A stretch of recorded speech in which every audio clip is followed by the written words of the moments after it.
नमस्कार विद्यार्थी मित्रांनो, कसे आहात? मागील भागामध्ये आपण पाहिलं नाम आणि नामाचे प्रकार, नामाची व्याख्या काय आहे ते, त्याची उदाहरणे पाहिली. नामाच्या प्रकारांमध्ये आपण सामान्य नाम पाहिलं, विशेष नाम पाहिलं. तर आज आपण नामाचा जो तिसरा प्रकार आहे, अत्यंत सोपा, तो म्हणजे भाववाचक नाम. हा घटक आज आपण पाहणार आहोत.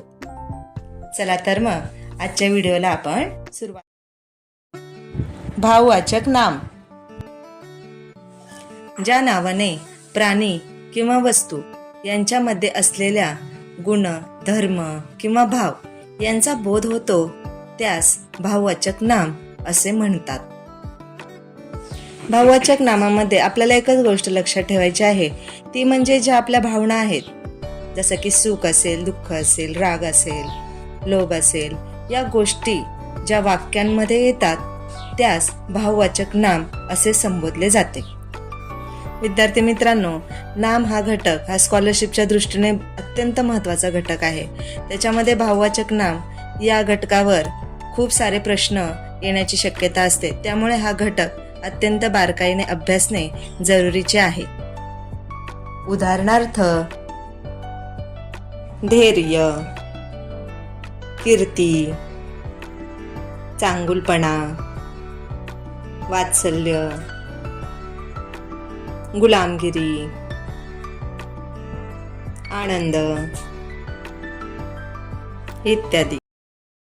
आता आपण काही उदाहरणे पाहू आणि त्याच्यामधून भाववाचक नाम कसे ओळखायचं ते शिकू. पहिलं वाक्य आहे, मनाची श्रीमंती खूप मोठी असते.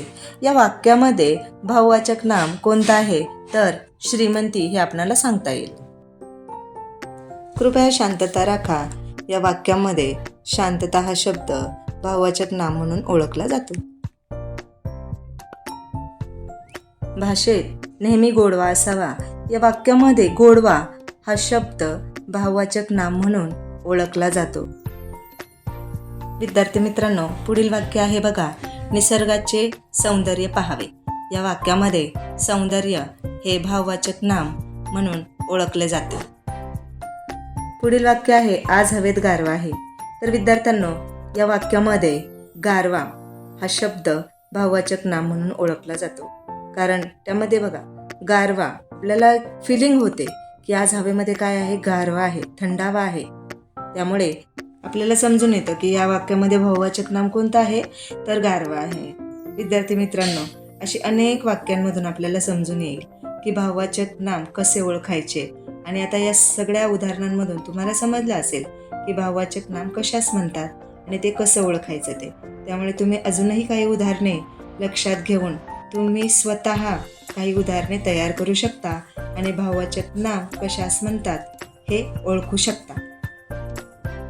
विद्यार्थी मित्रांनो, कसा वाटला आजचा व्हिडिओ? समजला ना? नाम आणि नामाचे प्रकार कोणते आहेत तेही आपण शिकलो, त्याची उदाहरणे शिकलो. आता तुम्हाला नाम या टॉपिकमध्ये तुम्हाला कोणतीही अडचण येणार नाही. स्कॉलरशिपच्या परीक्षेमध्ये तुम्हाला कितीही अवघड उदाहरणे जरी आली तरी तुम्हाला समजलेलं आहे की नाम कशास म्हणतात, त्याची उदाहरणे कोणती आहेत, त्याचे प्रकार कोणते आहेत, त्यानुसार तुम्ही बरोबर उत्तर लिहू शकता. असेच नवनवीन व्हिडिओ पाहण्यासाठी वर्षा टीच मराठीला लाईक करा, सबस्क्राईब करा, कमेंट करा, शेअर करा आणि बेल आयकॉन दाबायला विसरू नका. म्हणजे नवीन व्हिडिओची नोटिफिकेशन तुम्हाला येईल. धन्यवाद.